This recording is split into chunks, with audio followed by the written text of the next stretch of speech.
From the outset of this crisis, one thing that has been clear is that ISIS wants war. ISIS has been taking territory and murdering people over vast swaths of Iraq and Syria.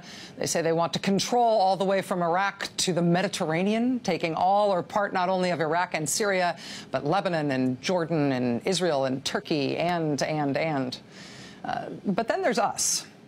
ISIS has not yet tried to launch a physical assault in the United States, if they ever will. But they have declared themselves to be at war with the United States. ISIS propaganda over and over again, like this propaganda video from last week, they cast their situation in the world as a war between ISIS and the U.S. They desperately want the world to see them as an equal and opposite force fighting the Americans. The group has made basically an art now of trying to provoke and terrify specifically an American audience. Today, they taunted the U.S. again in a new audio message that was released early this morning. It has not been verified independently by NBC News, but the ISIS spokesman, who appears to be the speaker on the tape, basically begs the United States for a ground war. He says, quote, "Are America and all its allies from amongst the crusaders and atheists unable to come down to the ground?" Basically begging the United States for a ground war. What ISIS wants, what they use to try to recruit both followers and funders and fighters from all over the globe, is the prospect of them fighting their own war with the United States, particularly one that could be fought on the ground. Well, tonight, America brought them an air war in Syria instead. For more, let's bring in Laith Alkhouri. He's a senior analyst at Flashpoint Global Partners, a security consulting firm that tracks militant website activity. Laith, it's good to see you. Thanks for being here. Good to see you. Thank you. So are ISIS militants or their supporters reacting to this air campaign in Syria tonight in a way that's visible in social media or on the web? They're actually reacting on both open social media and on the dark web.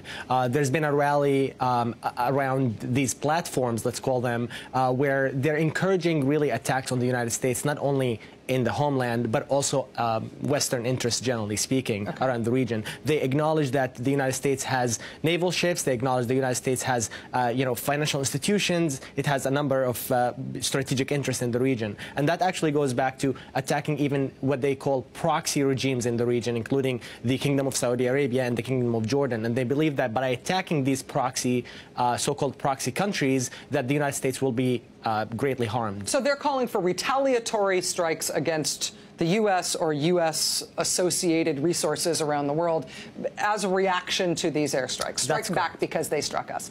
So one of the things that we've talked about in previous days in terms of overall U.S. strategy against ISIS is how much they posit themselves as an opposite force to the United States when they're trying to recruit, when they're trying to get support. Are they trying already to turn these airstrikes tonight toward a recruiting effort for themselves? Not just to incite attacks, but to get more support, get more funding? Most certainly. Actually, I think they've anticipated these attacks. A little over 24 hours ago, the spokesman of ISIS, Abu Muhammad al-Adnani, issued a 42-minute audio specifically declaring what kind of strategy. He reached out to all kind of supporters, not only supporters of Islamic State in the Middle East or in the region, but also across overseas in the United States, in Australia, in Europe, to carry attacks not only on military targets, but also on civilian targets. They feel that civilians should be targeted just as much as military targets. And so for them, it's an all-out war.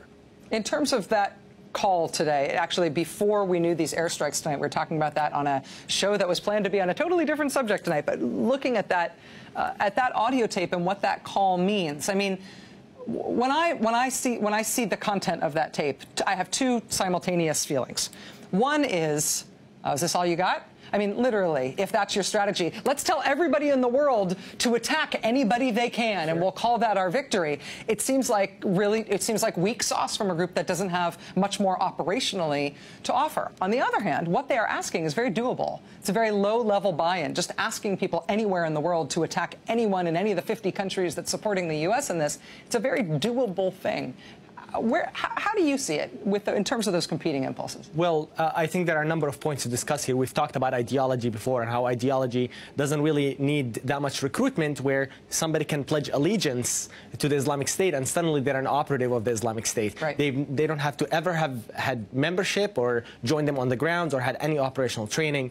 And on the other hand, I think it's an all-inclusive rallying cry, not only for ISIS supporters, but also for the normal Muslims out there, that they're trying to present this as an actual crusader war. They're trying to present themselves as a state. There's a crusader state attacking a Muslim state, and thus you guys should react. So this, it's a double-edged sword. But to add to all of that, Al-Adnani summed his 42-minute audio with a sentence: if you attack us, we just get more powerful, and if you just don't attack us, we just grow.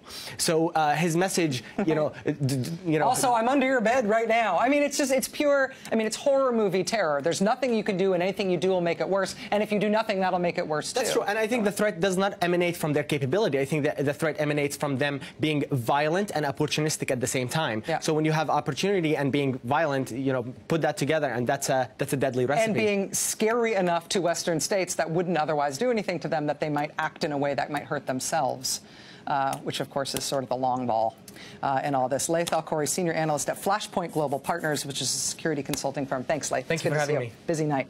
We'll be right back. Stay with us.